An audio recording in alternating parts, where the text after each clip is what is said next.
예, 오늘 말씀은 마태복음 5장 10절, 11절입니다.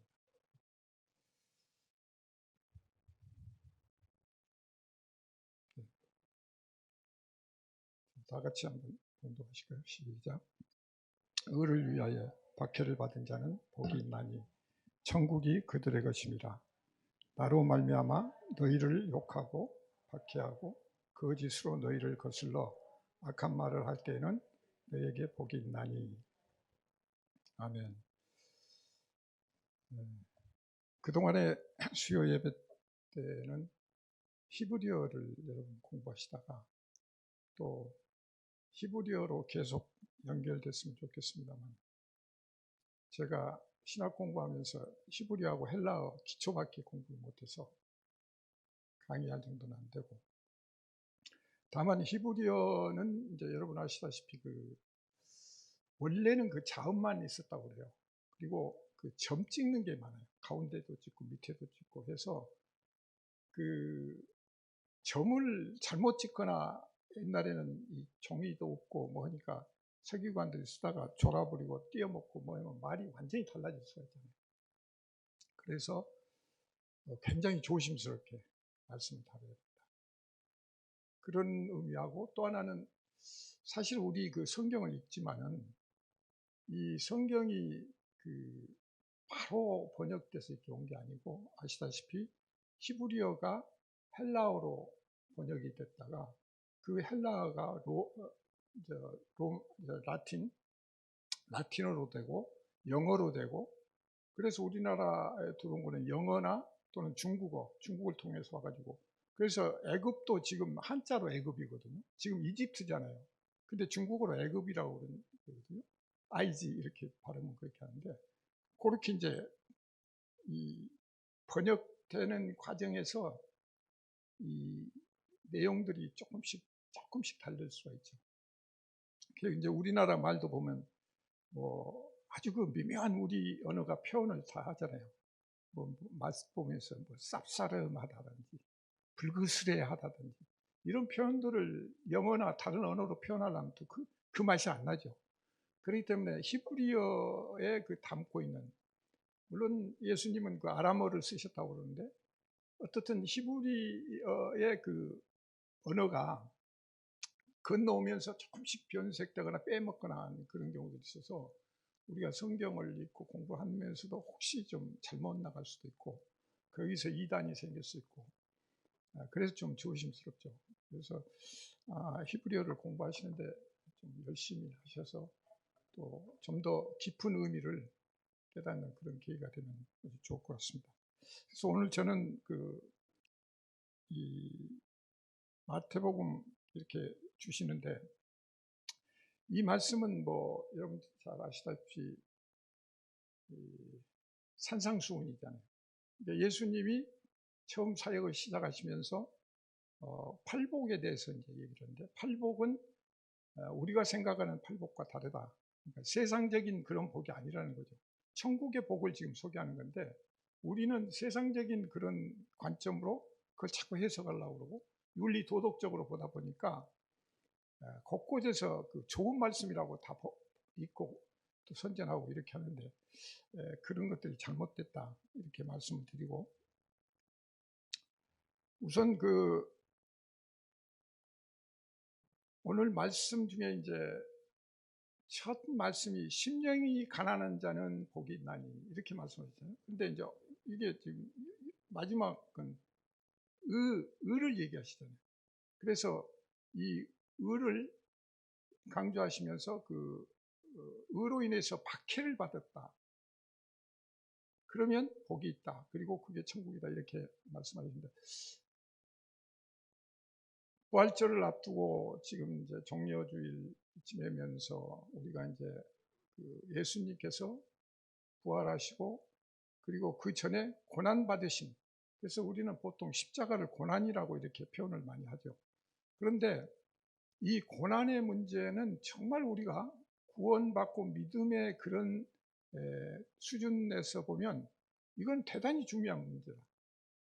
우리가 이 고난의 문제, 고통의 문제, 박해의 문제, 환난의 문제, 시험의 문제, 이 모든 것들을 제대로 충분히 이해하지 않으면 늘 우리 신앙이 흔들릴 수 있고, 그래서 그걸로 인해서 우리는 많은 고통과 고난을 겪을 수가 있다. 그래서 오늘 예수님께서 십자가를 지시기 전에 하신 그 상황과, 그리고 십자가 고난을 통해서 우리가 부활을 얘기를 하는데, 사실 부활신앙이라고 해서 부활을 많이 강조를 합니다.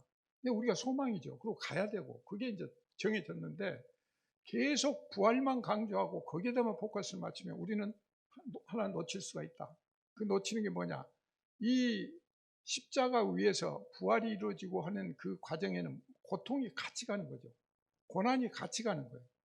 그런데 우리는 그 고난을 빼버리고, 고통을 빼버리고, 박해를 빼버리고 이렇게 간다면 언제나 십자가 구원이 안 될 수가 있고, 그리고 십자가 이후의 부활은 우리가 믿음에 있으면 그건 자동적으로 가는 건데, 우리는 이 세상 살다 보니까 모든 그 고난과 박해와 이런 어려움들을 자꾸 피해 가려고 하는 거죠. 그래서 오늘 이 말씀을 통해서 여러분들이 어떤 고난과 시련과 시험과 박해가 있는지를 한번 생각하면서 예수님이 왜 이 말씀을 강조하시는가, 이 뜻을 우리가 묵상을 하면서 부활절을 맞이하면 더 의미가 있겠다. 근데 우리는 매년 부활절, 고난주간 이렇게 겪으면서 그냥 의례적으로 그렇게 보낸다면 정말 이거는 형식주의가 되고 어떤 성화나 성장의 어떤 그게 안 되죠. 그런 믿음으로 하니까 자꾸 흔들리고 세상 유혹에 빠지고, 그렇게 해서 우리가 사실은 자기 삶을 망치는 경우들이 많다. 그렇기 때문에 정말 깊이 있게 우리는 한번 생각해 볼 필요가 있다. 우선 그 박해라는 얘기는 그냥 일반적으로 우리가 다 알다시피 고생시키다, 고통을 주다, 이제 이런 얘기가 되죠. 그 다음에 뭐 핍박 이런 표현도 있는데, 어쨌든 박해, 고난, 시험, 환난, 고통, 이 개념들을 우리가 같은 맥락에서 한번 보자는 거죠. 성경 곳곳에서 이 단어들이 나오는데 사실은 거의 같은 맥락에서 우리가 한번 생각을 해보자. 그런데 다만 이제 우리가 핍박이라고 얘기할 때 헬라어로는 디오코 이렇게 표현하는데, 그 수동태 형식으로 해서 추적하다, 몰아가다 이런 개념들이 같이 들어있는 거죠. 그래서 우리가 지금 그 고난받고 고통을 받고 박해를 받고 뭐 하는 부분들이 어떤 면에서는 수동적으로 우리가 지금 밀려가고 당하는 그런 입장에 있다. 그래서 우리가 능동적으로 고난을 받고 뭐 하면 좋겠는데 사실은 그런 부분이 없죠. 여러분 지금 현재 겪고 있는 어떤 고통이나 고난이 있습니까? 그럼 어떤 문제가 있습니까? 근데 사실은 우리가 고통, 고난이라고 하는 것들은 거의 세상적인 거, 이 땅에서 그냥 일어날 수 있는 아주 잘 자란 이런 문제를 가지고 우리는 고난받고 있다, 고통받고 있다, 시련 받고 있다, 그리고 왜 이런 시련을 주시나, 이제 이런 쪽으로 해석을 많이 하는데 우리가 조금 더 주의 깊게 볼 필요가 있다. 그래서 보통 러셀이나 볼테르 같은 이런 그 학자들도 보면 안티크리스천입니다. 그래가지고 예를 들면 전쟁이나 기아나 범죄나 질병이나 이런 것들을 해결을 못하는 신이라면 그건 믿을 필요가 없다, 이런 식으로 하는 거예요. 그러니까 우리는 그런 문학 서적을 읽으면서 정말 그게 의로운 것처럼 생각을 하는데 굉장히 위험하잖아요. 왜? 그거는 자기 중심이 돼 있거든. 신이 와라 이거야. 와서 내 마음대로 그걸 해주라 이게, 해결해 주라 이게. 근데 이거는 주객이 전도된 거죠. 우리는 피조물인데, 그런데도 무의식 중에 우리는 그런 소설을 읽고 그런 토론을 하고 문화적인 배경을 읽다 보면 거기에 말려 들어가지고 우리는 우리 중심에, 그래서 나를 고통스러운 이 상황에서 해결해 주지 않으면 그 신은 필요 없다, 이런 생각을 갖게 된다는 거죠. 사실 세상에서 고통받고 고난받고 핍박받고 이런 걸 좋아할 사람이 없죠. 누구나 다 고난받고 이런 시험 이런 것들을 없는 그런 삶을 추구를 하는데, 그런데도 불구하고 우리는 매일매일의 삶이 사실은 고통과 고난과 모든 어려움들이 늘 있죠. 세상적인 것도 있고 또 물질적인 것도 있고 정신적인 것도 있고 많은 것들이 늘 삶 속에서 같이 움직이는 거예요. 그런데 이게 굉장히 중요한 게, 이 고통이라고 하는 것은, 고난이라고 하는 것은, 이 박해라고 하는 것은 자극제예요. 그리고 어떤 면에서는 안테나를 바로 세울 수 있는 시그널일 수 있거든요. 예를 들어서 여러분들이, 우리가 가끔 성경에서 나오잖아요. 나병 환자 예수님이 바로 고치시고, 문둥병이라고도 하고 한센병이라고도 하고. 근데 그 사람들은 고통이 느낄 수가 없어요. 그냥 뜨거운 거 만져도 뜨거운 줄 모르고 손가락 그냥 다 잘라지고, 추위가 와도 추위를 모르고, 그러니까 다 뭉그러지는 거예요. 근데 그 사람들한테 필요한 건 뭡니까? 그 사람들한테는 고통이 필요한 거예요. 이 자극이 필요한 거예요. 그래야 내가 뜨거운 걸 가면 빨리 손을 뺄 수가 있고, 추우면 뭘 끼고, 그런데 전혀 감각이 없는 거죠. 그러니까 다 문드러지고. 이제 그러면 예수님이, 하나님이 이 그런 나병 환자들을 전생에 무슨 죄가 있어서 그렇게 만든 게 아니잖아요. 그걸 통해서 우리로 하여금 깨닫게 하시기 위해서 그런 장애인들을 두셨다고 이렇게 말씀하시는데, 그런 걸 통해서 우리는 정말 고통에 대해서, 또 어려움에 대해서, 환난에 대해서 어떤 안테나를 세우고 있는가, 어떤 자각을 하고 있는가, 이거에 굉장히 전제가 되고 중요한 문제다. 그래서 우리가 이런 그 고난 속에 살고 있는데, 그리스도인들도 이제 우리가 이런 문화적인 거에 빠져가지고 잘못 가는 경우도 있다. 우리도 그 신앙생활 처음 시작할 때도 마찬가지죠. 왜냐하면 교회 가면 처음에 전도할 때 어때요? 예수님 믿으면 다 해결해주고 모든 것들이 100% 그냥 잘 되는 걸로, 돈 잘 벌고 부자로 건강하고 뭐 이런 식으로 자꾸 인식이 돼요. 그러니까 꼭 그렇게 의도를 하지 않더라도 또 받아들인 사람은 그렇게 받아들이죠. 내가 교회 가서 뭐 예수 믿는다고 하면 뭔가 장사 사업도 잘 되고, 건강도 아프지도 않고 돈도 잘 벌고 인간관계도 뭐 권력을 질 수 있고, 그런 식으로 해석을 해버리면 전혀 이건 하나님 나라고 다른 거죠. 근데 대개가 그런 쪽으로 받아들여요, 처음에 온 사람. 그리고 또 전도하는 사람도 그런데 포커스를 맞춰가지고, 교회 가면 다 잘 돼, 희망적인 걸로 얘기하죠. 그런데 절대 우리 복음은 그렇게 해석해버리면 절름발이가 되고 온전한 게 못 된다. 그래서 우리 기독교인들도 부적절한 그 잘못된 이런 고난에 대한 개념을 갖고 있다. 그래서 고난은 그냥 빼버리고 부활만 얘기한다든지, 고통은 빼버리고 아주 잘 될 걸, 그러면 십자가가 의미가 없잖아요. 그러면 하나님이, 예수님이 정말 왜 이 고통의 문제를 오늘 말씀에서 이렇게 주시고, 박해를 받은 그 사람이 복이 있다고, 그게 천국이라고 이렇게 말씀하시는 거예요. 이 부분을 우리가 같이 이해하고, 그리고 늘 삶 속에서 그것을 체크를 해야 돼요. 그래서 오늘 그 말씀을 그렇게 해야 된다. 지금 누가복음 6장 22절에 이제 나왔습니다만, 그 인자로 말미암아 사람들이 너희를 미워하고 멀리하고 욕하고, 그리고 이름이 악하다 하여 버릴 때 너희는 복이 있다. 이제 표현이 조금 더 마태복음보다는 이 멀리하고 미워하고 이런 표현들이 같습니다. 어떻든 우리가 박해를 받는다는 건 뭐예요? 우리가 예수 그리스도를 믿기 때문에 그 믿지 않는 사람들이 하나님을 대적하는 그런 입장에서 우리를 미워하는 거죠. 우리를 박해하는 거예요. 그런데 사실은 여러분들이 지금 박해 받아본 적이 있습니까? 사실 없잖아요, 거의. 아니, 오늘 말씀에 여기 누가복음도 그렇고 마태복음도 마찬가지, 인자로 말미암아, 나로 말미암아, 나 때문에 너희가 박해를 받으면 그게 복이라는 거예요. 근데 우리가 예수님 때문에 이렇게 박해받거나 멸시받거나 뭐 이런 경우가 거의 없죠. 개인적으로 거의 없을 수 있고, 왜 우리가 그냥 나이스하게 정말 사회생활 잘하다 보니까 이 그리스도인이라는 그 정체성을 완전히 살리지 않고 그냥 숨겨놓고 그냥 세상적으로 이렇게 지내니까 그냥 잘 넘어가는 거고, 요즘에 이제 코로나 와가지고 일부 교회에서 나오니까 막 그 교회에다가 그냥 계란 던지고 뭐 협박하고 오는 것들, 사실 그런 거 뭐 어떻게 보면 자연스러운 거죠.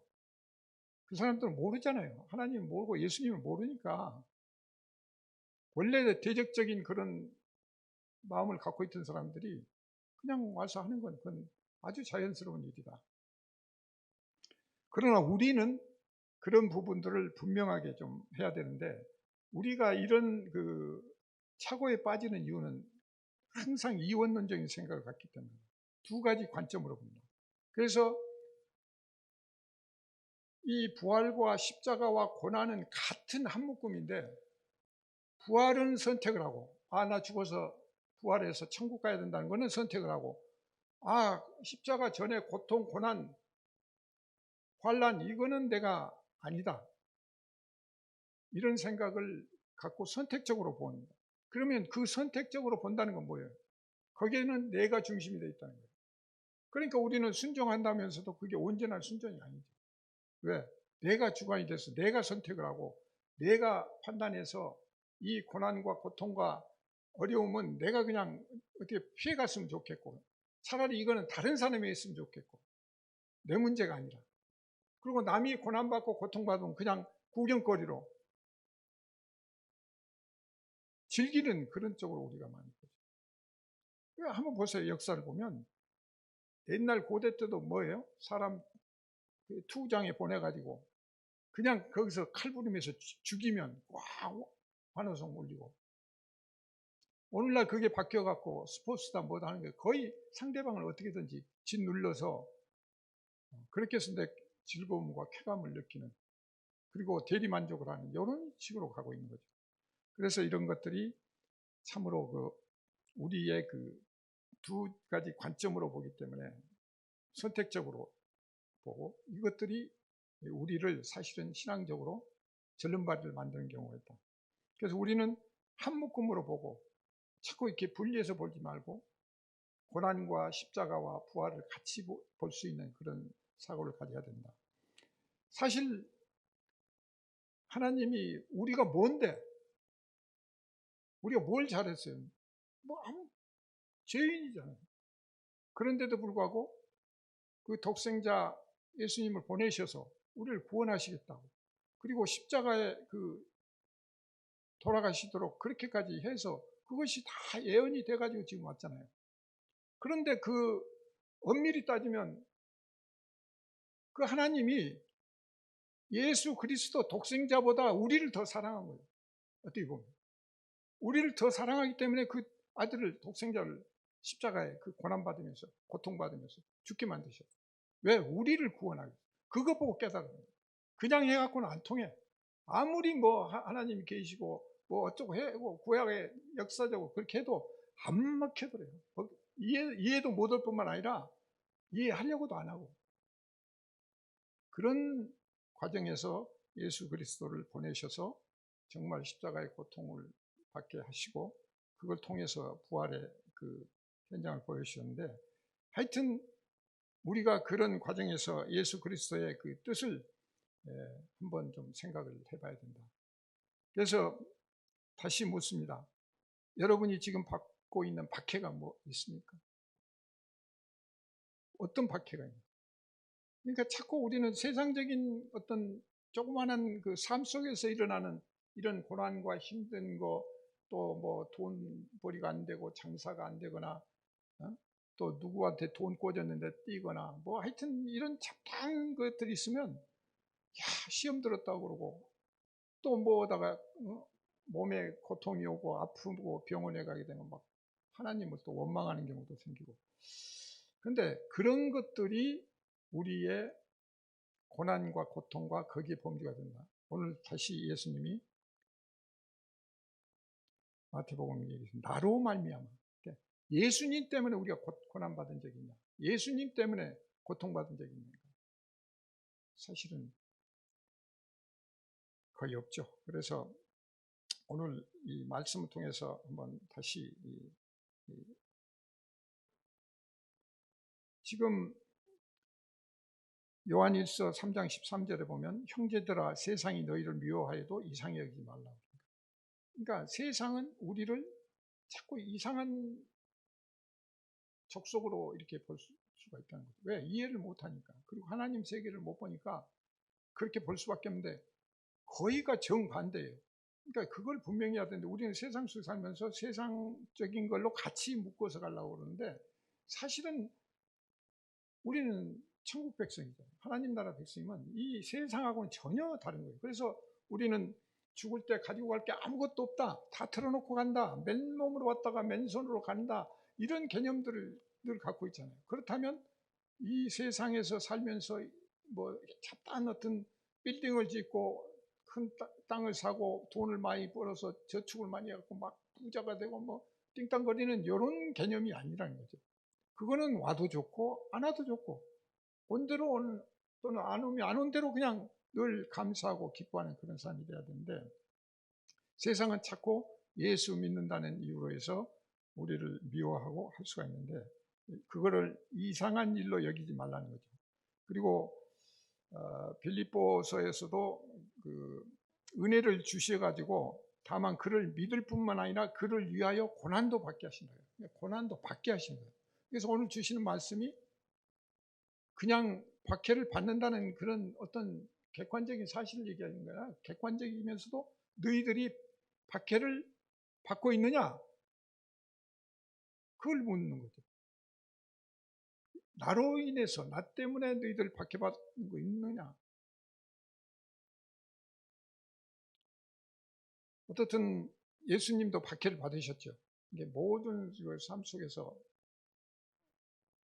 하여튼 공생애 동안 계속 바리새인, 뭐 사두개인, 또 뭐 헤롯 왕, 갓난 애기 때는 헤롯 왕이 그냥 죽이려고 그래가지고 이집트까지 피난을 가시고, 하여튼 출생하시면서부터 계속 협박과 고난을 받고 지금 십자가 앞에 지금 앞두고 최후 만찬을 하시면서 제자들하고 지금 나눌 그 타임인데, 여기서 이제 참 재밌는 것은 예수님이 공식적으로 박해받았다고 표현한 게 사도 바울 변화시킬 때, 다메섹선상에 갈 때 사도 바울이 그냥 예수 믿는 사람 잡으러 그냥 갔는데 그때 예수님 부활하신 그 뒤잖아요. 나타나셔가지고 그때 비치면서 바울이 그냥 꼬그라지잖아요. 그러면서 그때 누구시냐고 묻죠. 근데 그때 예수님이 나는 네가 박해하는 예수다. 그때 이제 박해라는 용어를 쓰시고. 그러니까 우리가 박해한다는 것은 예수를 믿지 않고 예수 믿는 사람들을 때려잡고 그런 것들이 진짜 박해죠.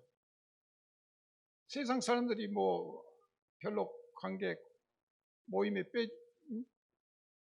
초청도 안 하고 빼버리고 뭐 관세하고 뭐 이런 것들 수준이 아니죠. 예수를 믿는다고 해서 잘못 믿어가지고 그 협박을 하고 또 압박을 가하는 이게 이제 굉장히 큰 박해죠. 그래서 우리가 생각할 때 그 박해나 고난이나 여러 가지 문제를 말씀 중심으로 더 생각을 해야 된다. 그래서 의를 위하여 핍박을 받는 자는 복이 있나니 이렇게 말씀하시고 사도행전 14장 22절에는 하나님 나라에 들어가려면 환난을 겪어야 할 것이다. 그러니까 하나님 나라에 들어가는데 환난을 겪지 않고는 하나님 나라에 들어갈 수 없다는 얘기가 되죠. 그렇기 때문에 아까 말씀드린 대로 십자가 고난과 부활은 다 한 묶음으로 가는 거예요. 환난이 없어. 그리고 여러분이 성경에 보면 이제 요한계시록이나 보면 그 뭐 예수님 재림하시고 천년 왕국, 전천년, 후천년 뭐 이런 학자들 주장이 있고, 근데 환난을 얘기하고 있어요. 환난의 시기가 있어요.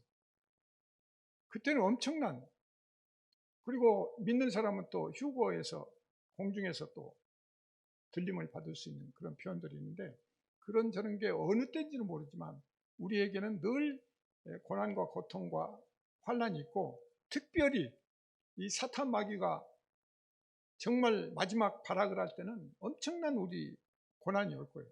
고통이 올 거고. 그래서 우리는 그런 성경이 예언하고 있는 그런 상황을 대비해서라도 우리가 현재의 삶 속에서 여러 가지 고난과 고통과 힘든 이런 문제들을 슬기롭게 점검하고 그걸 넘어설 수 있는 그리스도인이 되어야 된다. 그런데 세상적인 자잘한 것을 매여가지고 성질내고 화내고 갈등을 겪는다면 그거는 사단이 아주 좋아하는 그런 형국이다. 그래서 우리는 이 역설의 모순, 의를 얘기하시는데 박해를 받는 거예요. 그러니까 세상 이치로 보면 이게 맞지 않는 거죠. 어떻게 의로운 사람이 박해를 받느냐. 박해를 받는데 또 반대급부는 뭐예요? 복이래, 그게. 그리고 그게 천국이래요. 그러니까 전혀 이 세상 개념하고는 전혀 언밸런스, 모순되고 역설적이에요. 그래서 우리 기독교를 믿는다는 게 어렵고 힘들 수도 있고, 우리가 자칫하면 잘못 이해하고 신앙생활을 할 수도 있는 거예요. 그래서 우리가 다시 한번 정리할 것은 예수 그리스도께서 얘기를 하셨습니다. 예수 그리스도, 하나님, 나를 인해서 하나님을 대적하여서 그런 이유로 해서 네가 핍박을 받고 고난을 받고 고통을 받는다면 그것이 복이다. 그게 곧 천국이다. 그래서 그 개념을 우리는 좀 더 깊이 생각하고 묵상하고 이해해야 되며, 동시에 예수님은 그러므로 우리는 박해를 받으라는 거예요. 박해를 받으라, 이런 메시지 같은 거예요. 그래야 천국 들어가는 거예요.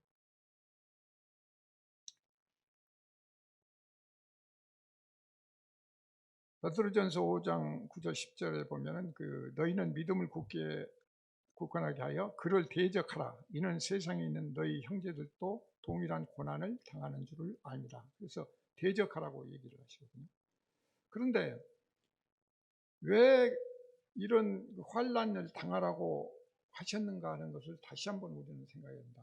그러니까 예수 그리스도께서 그냥 정말 우리가 전지전능하신 하나님이니까 고난도 없애버리고 고통도 없애버리고 환난도 없애버리고 시험도 하지 않으시면 좋고 얼마나 좋아요. 그게 천국 아닌가 이렇게 생각할 수 있어요. 근데 그게 아니라는 거죠. 그래서 우리가 깊이 있게 좀 생각해야 합니다. 왜 그게 아닌가. 자, 예수님 기도를 통해서 우리가 한번 좀 생각을 해봐야 됩니다. 예수님이 굉장히 십자가를 지시기 전에 간절한 기도를 하시잖아요. 그 기도를 하시는데 이 기도가 우리가 읽을 때는 예수님이 죽음이 두려워서 그런가? 이 잔을 지나가게 하옵소서 이렇게 기도를 하잖아요. 그런데 그렇게 하시는데 예수님이 십자가 그 고통을 두려워서 아니면 불안해서 막 인간적인 걸로만 생각, 그런 측면도 있을 수는 있죠. 근데 사실은 예수님이 십자가의 지시리란 것은 미리 말씀하셨잖아요. 내가 3일 후에 살아날 거라 얘기를 할 때 이미 그걸 얘기를 하신 거거든요. 그러면 베드로가 3번 부인할 것도 아시고 뭐 다 지금 예언이 되고, 그 다음에 예수님이 오실 것도 구약에서 다 예언이 되고, 그러니까 먼 미래까지 다 보시는 분이에요. 그런데 그 예수님이 마지막 십자가를 뭐 생판 모르게 지는 것도 아닌데 그 십자가를 앞두고 간절한 기도를 했잖아요. 요한복음 16장 15장 거기에도 그렇고 나머지 다른 부분에서도 기도를 간절하게 하시는데, 이게 육신적인 고통 때문에 그런 건가? 아니면 이 죽음을 피하고 싶어서 그런 건가? 아니면 어떤 다른 뜻인가? 제가 볼 때는 우리 때문에 그런 거예요. 우리 때문에. 그래서 몇 가지 사례를 한번 좀 말씀을 드리겠습니다. 자, 마태복음 26장 39절 말씀을 보시면은, 내 아버지여 만일 할만하시거든 이 잔을 내게서 지나가게 하옵소서. 그러나 나의 원대로 하지 마옵시고 아버지의 원대로 하옵소서. 그 다음에 42절에 또 내 아버지여 만일 내가 마시지 않고는 이 잔을 내게서 지나갈 수 없거든 아버지 원대로. 여기도 잘 보시면 뭐예요? 처음에는 내게서 지나가게 하옵소서 그러죠. 근데 나중에는 뭐예요? 두 번째는 이 잔이 내게서 지나갈 수 없거든. 그냥 완전히 하나님한테 맡기는 거죠. 그래서 이 땀방울이 기도를 해서 이 땀방울이 떨어지면서 핏방울처럼 이렇게 보이고 이렇게 하는데, 여기에서 보면 다만 악에 빠지지 않게 보존하기 위해서 그 요한복음에 그런 표현이 있고, 또 우리 그 주기도문에도 보면 그렇죠. 다만 악에서 구하옵소서.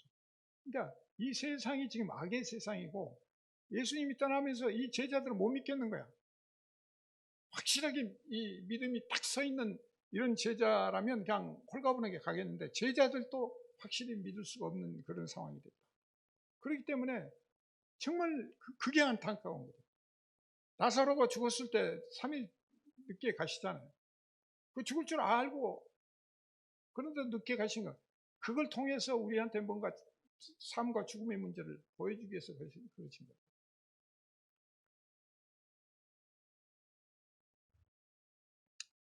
여러분이 잘 읽으셨던 두 아들의 어머니가 있어요. 이 두 아들의 어머니를 통해서 우리가 세베대 아들이 있죠. 예수님 제자 중에.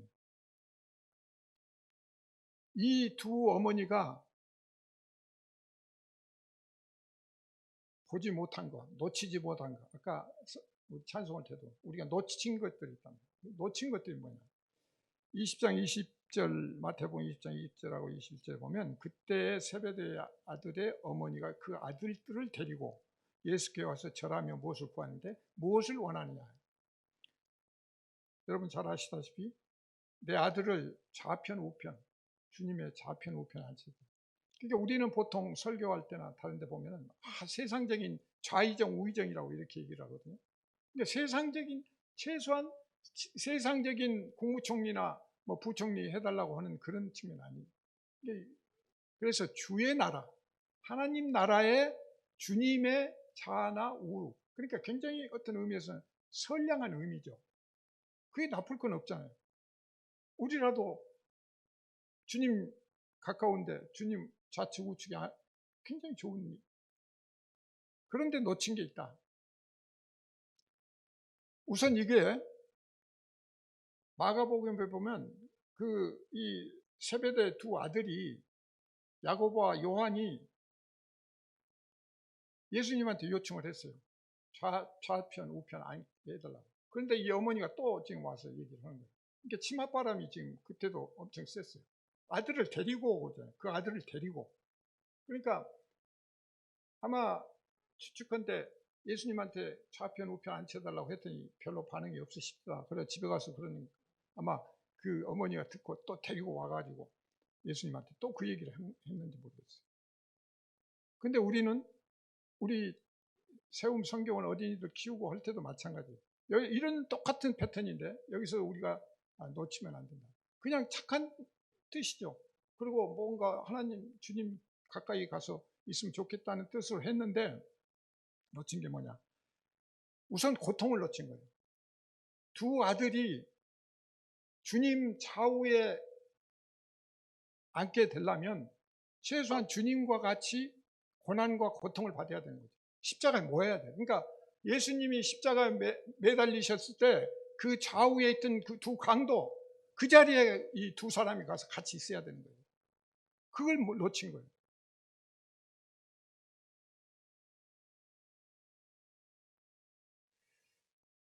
참 아픈 얘기죠.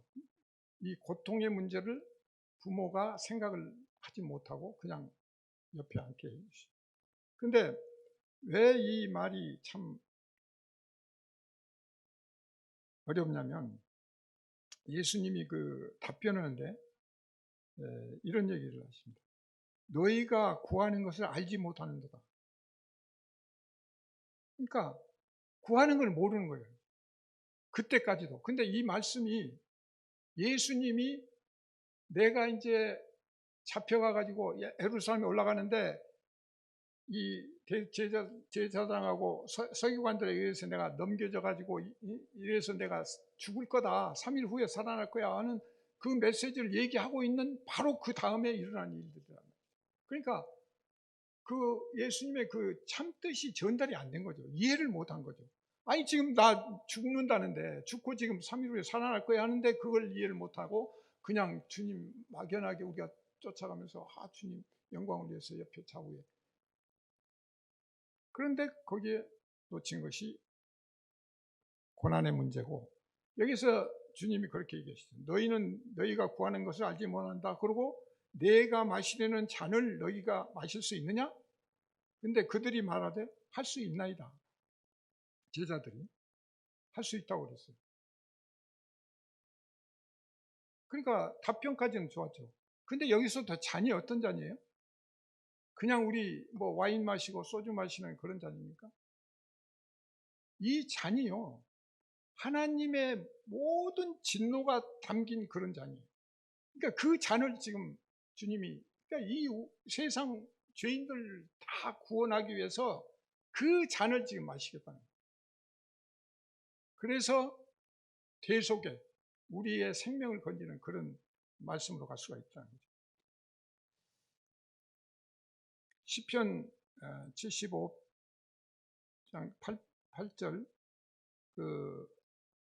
한번 보시죠. 다른 그 표현도 성경에 많이 있지만 보면은 여호와의 손에 잔이 있어 술거품이 일어난도다.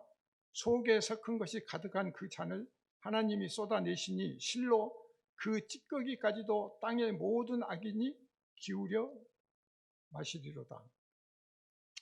하나님 손에 있는 잔인데 거기에 모든 그 가득한 것들이 드는 거죠.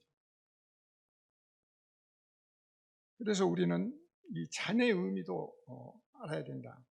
그러면서 동시에 오늘 그 말씀과 대칭되는 그 마가복음에는 그 잔 얘기뿐만 아니라 세례까지도 얘기를 했어요. 너희는 내가 마시는 잔을 마시며 내가 받는 세례를 받으려니와, 이렇게 말씀. 세례 얘기가 또 들어가거든요. 그러면 예수님은 세례 받으셨잖아요. 요한, 세례 요한한테 세례를 받으셨어요. 근데 여기서 또 세례 얘기를, 내가 받는 세례를 받으려니와, 내가 받는 세례, 이 세례도 마찬가지예요. 그냥 물로 세례하고 성령의 어떤 세례, 그 개념이 아니라 정말 노아의 방주, 모든 세상 다 하나님의 진노로 다 쓸어버리고 오직 노아의 가족들만 살리시는 것과 같은 그 세례죠. 모든 죄악을 다 쓸어내요. 애굽에서 우리가 바다를 건너서 이렇게 가르시고 구해내는 것들도 다 세례를 상징적으로 말씀하시잖아요. 그와 마찬가지로 예수님께서 그러한 개념으로 이것을 말씀하신 거다. 그래서 우리가 이 두 아들의 부모가, 어머니가 놓친 게 있다면 또 하나 뭐냐? 그 아까 말씀해 보면 명하소서 그런 거예요. 주님한테 내 아들 좌우에 앉히도록 그렇게 명하소서 그런 거예요. 개념이 지금 잘못됐죠. 하나님인데 하나님한테 명하는 거예요. 말이 안 되는 거죠. 또 하나 놓친 게 뭐냐? 예수님이 답변한 것처럼 이거는 내가 주는 게 아니야. 아버지가 주신 거예요. 그러니까 이 주권적인, 주도적인 문제를 또 어머니가 놓치고 있는 거예요. 하나님의 그 주권, 감히 하나님한테 명령을 하고, 예수님도 나는 이건 내가 하는 게 아니야 이렇게 얘기해요. 그것은 아버지가, 누구가 되든 아버지가 정해 놓으셨다. 그래서 우리는 신앙생활을 하면서도 이렇게 자칫 그 예수님, 하나님 순종하고 따른다고 하면서도 그런 실수들을 하면서 그게 옳다고 생각하고 그렇게 갈 수가 있다. 그래서 개념을 확실하게 분명하게 잡을 수가 있다. 이 분노의 잔 문제는 이사야서 51장 17절과 22절을 이렇게 보시면 여호와의 손에서 그 분노를 마실 예루살렘이여 깰지어다 깰지어다 일어설지어다 내가 이미 비틀거름치게 하는 큰 잔을 마시 답이었도다 하면서 굉장히 그 강한 톤으로 얘기하시고, 또 마태복음 20장 23절에 보면 이 잔 문제를 얘기할 때 또 12제자들은 그냥 10제자들은 그 2제자를 빼놓고 그 형제에 대해서 막 분을 터뜨려요. 그런 표현이 나와요. 그러니까 다 똑같은 주제인데 또 그렇게 좌편 우편 좌의정 우의정 뭐 이렇게 했다고 했어요. 분을 내는. 그러니까 이것도 보면 뭐예요? 제자들이 지금 마치 지가 그 자리를 배정하는 것처럼 그런 위치에 있는 것처럼 지금 굉장히 지금 오바를 하고 있죠. 분을 왜 내요? 똑같은 죄인이고 똑같은 제자인데 제자가 그걸 좋게 보면 선의적으로 보면 그냥 열심히 주님 옆에 있고 싶으니까 엄청난 그 선이고, 또 아까 얘기대로 그런 걸 놓쳤다면 뭔가 좀 부족한데 이 다른 제자들도 마찬가지다. 그래서 우선 그 두 아들은 누가복음 22장 30절에 보면 12지파를 다스릴 수 있는 그 자리는 확보했어요. 예수님 좌우에 가지는 않더라도 너희로 내 나라에 있어 내 상에서 먹고 마시며 또는 보좌에 앉아 이스라엘 12지파를 다스리게 하려 하노라. 12지파를 다스리게 하려 하노라. 그래서 일단은 그 자리는 확보했는데, 첫째가 지금 그 어머니, 두 아들을 가진 어머니의 그 실패작이라면 다른 각도에서 보면 무리들, 예수님이 그 사역을 시작할 때 많은 무리들이 모였잖아요. 그래서 뭐 굉장히 먼 곳에서 오고 그때는 통신도 나쁘고 교통도 나쁘고 하는데 어떻게든지 알고 왔는데, 그때 예수님이 하신 게 뭐예요? 중풍병자, 안진뱅이, 귀신 들린 사람들이 고치니까 그냥 그 몰려들었고, 그 다음에 오병이어 기적일 때 5천 명 정도가 있단 말이에요.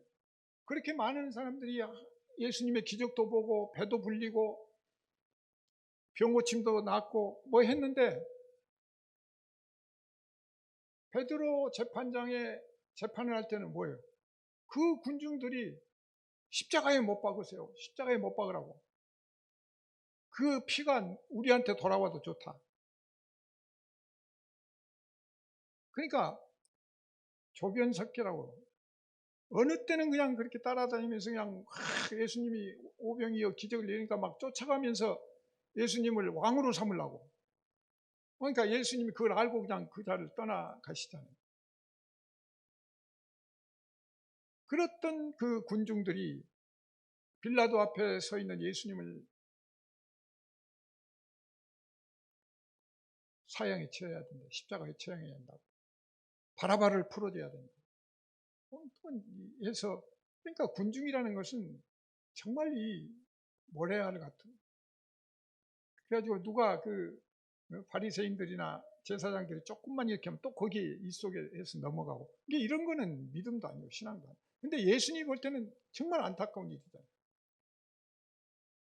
두 아들의 그 어머니도, 세베대 그 아들 어머니도 답답은 어디시고 그 제자들도 좌편 우편을 원하니까 아직도 지금 내가 십자가 매로 가려고 하는데 그것도 못 깨닫고, 군중들은 그걸 깨닫지 못하고 나를 십자가에 박으라고, 못 박으라고 또 저렇게 난리를 치고 있고. 그게 하나 더 있어요. 제자들, 예수님이 십자가 지기 전에 기도하러 가시잖아요. 그럼 새를 데리고 가서 너 여기서 기다려, 같이, 응? 나 지금 죽도록 지금 힘든데 기도하러 갈 테니까.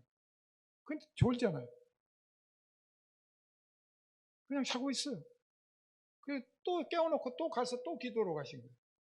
근데 그 기도로 가신 게 아까 얘기대로 우리가 예수님 자기 문제를 지금 해결하기 위해서 기도로 가신 게 아니라 이렇게 잠들고 무감각하고 무딘 이런 제자, 이런 백성, 이런 부모, 이것 때문에 지금 안타까워서 지금. 그래 어떻게든지 조금 더 깨우쳐서 하나님 백성으로 만들어 보겠다는 그런 정말 간절한 그런 마음 때문에 또 가서 기도를 하시고 그 기도 땀방울이 그냥 핏방울처럼 땅에 떨어질 정도 이렇게 기도를 하시는데 3번 다 졸고 있어요. 그래서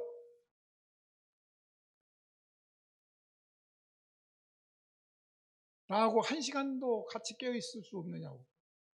아니 같이 돌아다니고 했으면 아직은 젊은 사람들이잖아요. 아예 힘들면 예수님이 더 힘들지. 그런데 그렇게 3번이나 그냥 잔다는 것은 정말 이렇게 무감각적인, 무딘, 아무 생각 없고 그저 하루살이처럼 이렇게 살아가는 그런 제자 수준밖에 안 되는 거 아닌가. 굉장히 답답하신 그런 거죠. 그래서 제자들이 놓친 것은 주님과 단 1시간도 함께 깨어있지 못하는, 무리들은 예수님의 그 능력과 예수님의 그 구원의 그 길을 모르는 거예요. 그래서 예수님이 십자가에서 그렇죠. 하나님한테 기도하시잖아요. 저들이 몰라서 무지해서 그러는 거예요. 주의 용서하옵소서. 그럼 제자도 마찬가지. 깨어있을 수, 1시간도 깨어있을 그 수제자들이 그런 수준이 돼버렸다. 그래서 예수님이 누가복음 23장 28절에 보면 이렇게 기도를 하시죠. 예루살렘의 딸들아 나를 위하여 울지 말고 너희와 너희 자녀를 위하여 울라. 나를 위해서 울지 마. 너와 너희 자녀를 위해서 울으라. 너희들 문제야. 나 지금 십자가 못 박히는 거 그거 그냥 괜히 동정심 발휘해가지고 안타까운 것처럼 뭐 울고 그냥 아이고 잔인해라 뭐 아유 어떻게 인간이 저럴 수 있어 하고 그냥 비판하는데 그게 결국은 그 비판이 자기 비판인 거예요. 근데 우리는 그 십자가에 못 박은 그 사람들만 욕을 하는데 우리도 아직 거기 수준에 지금 미달된 거죠. 그래서 주님께서 이 기도를 하시고 이런 기도를 하시는데 우리가 여기서 깨달아야 된다. 그렇다면 우리가 지금 왜 이런 고난의 문제가 생기는가 3가지로 생각을 해볼 수가 있습니다. 첫째는 결국은 이런 고난, 고통의 모든 문제가 나로부터 오는 거다. 우리의 문제다. 우리의 죄, 범죄, 죄성 이게 뿌리에 있기 때문에 그 죄성 뿌리는 뭡니까? 자기 중심이고 자기 이기적이고 이런 것들이 아예 바탕에 지금 철판처럼 깔려 있어요. 근데 이걸 벗겨내야 되는데 안 되니까 늘 뭐든지 보면 내 중심적이고 내 이기적인 걸로 해석하고 그렇게 해결하려고 그래요. 주님의 힘으로 주님의 의지하고 다 털어놓고 그렇게 가야 되는데 그게 안 되는 거죠. 그러니까 우리가 늘 기도하고 예배 드리면서 성경 읽고 그래서 늘 이걸 지금 떨쳐내야 되는 거예요. 결국은 우리가 자신의 어떤 이런 죄성 때문에 그렇다는 것을 알아야 되고 또 그러기 때문에 우리가 어떤 때는 세상적인 그 고통들을 만들어가는 경우가 있어요. 사실 우리가 돈이 없다 또 아니면 뭐가 힘들다 그러더라도 그걸 그냥 넘길 수도 있잖아요. 그렇게 고민 안 하고도 넘길 수 있어요. 그냥 가벼운 마음으로 또 가서 거지가 돼서 얻어먹더라도 마음은 편하게 할 수가 있는데 그냥 이제 도둑질해야 되고 강도질을 해야 되고 막 이런 쪽으로 가고 남 잘 사는 사람 보면 그냥 침 뱉고 싶고 오히려 저 사람들 고통을 줬으면 자꾸 이렇게 지금 악한 생각으로 가요. 그렇기 때문에 이런 부분들을 우리는 해서 내 죄성의 문제를 늘 깊이 있게 깨달아야 합니다. 그 다음에 2번째는 이런 죄성 때문에 우리가 자꾸 빗나가는 거예요. 부족한 거예요. 그렇기 때문에 하나님이 우리에게 적정한 시련을 주신 거예요. 시험을 주신 거예요. 근데 그걸 통해서 깨닫고 하나님 백성으로서 하나님 제자로서 올바로 좀 바로 돌아오게끔 하기 위해서 때로는 그런 것들을 사용하시는 거죠. 그래서 이스라엘 민족을 보시더라도 하도 얘들이 부패하고 말 안 듣고 오니까 70년간을 그냥 바벨론 포로 보내시죠. 그러니까 우리 개인도 그럴 수가 있다. 그래서 우리가 어떤 문제에 봉착됐을 때는 나의 죄성이 어떤가, 내가 지금 내 중심적이고 내 이기적이고 탐욕적인 이런 바탕으로 죄성을 앞세워서 문제를 풀고 해결하려고 하는 건 아닌가 생각해야 되고, 두 번째는 그것 때문에 하나님이 나를 바른 백성으로 만들기 위해서, 훈육하기 위해서 어떤 시련을 주신 거 아닌가. 그런데 여기는 내가 회개하고 돌아서면 바로 이런 것도 해결될 문제예요. 그러니까 그거 고민할 문제가 아니에요. 그래서 예수님이, 하나님이 어떤 그 벌을 주신다면 그거는 피해 갈 만큼, 고린도전서에도 나오죠. 피해 갈 만큼, 견딜 만큼 피할 길을 만들어 주시고, 그러니까 그런 고통과 고난이 오더라도 우리는 흔들릴 필요는 없고 자기를 돌아보는 거예요. 그리고 거기에서 내가 하나님 뜻에 벗어나는 것도 있다면 돌아서서 회개하고, 그리고 주님 앞으로 더 가까이 가면 그 문제는 자동적으로 해결돼요. 그 다음에 이제 마지막으로 우리가 좀 더 깊이 생각해야 될 게, 이 고통의 그 원인과 이런 문제 중에서 사탄의 문제를 우리가 버릴 수가 없어요. 사실은 전에도 말씀드렸지만 이 세상은 사탄의 세계예요. 똑같아요. 그 개념을 먼저 잡아야 되는데 우리가 그걸 놓치고 그냥 그 선하게 살아야 된다고 그러니까 그냥 그 어떤 분별력도 없이 그냥 그런 개념으로 본다면 우리가 늘 거기에 시달릴 수가 있다.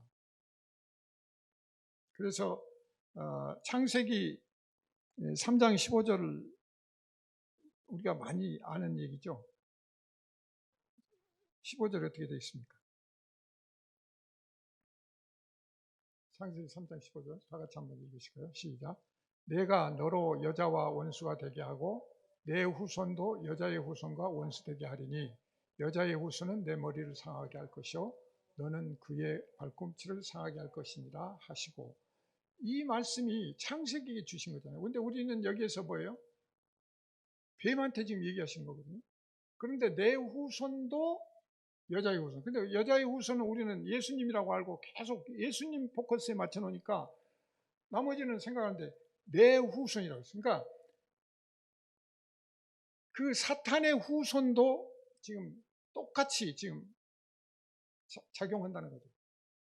그래서 머리를 상하게 한, 여자의 후손이 내 머리를 상하게 하고 너는 그의 발꿈치를, 그러니까 우리가 지금 하나님 앞으로 나가려고 하면 계속 틀어잡고 발꿈치에서 하나님 앞으로 못 가게 하고 그냥 두리둥실 쪽으로 살게끔 해서 대적적인 그런 관계를 만드는 거죠.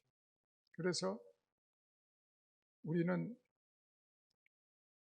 이 고난주간과 부활절을 앞두고 이 사탄의 세계, 이거는 지금도 사탄이 움직이고 있는 거예요. 가만히 있는 게 아니에요.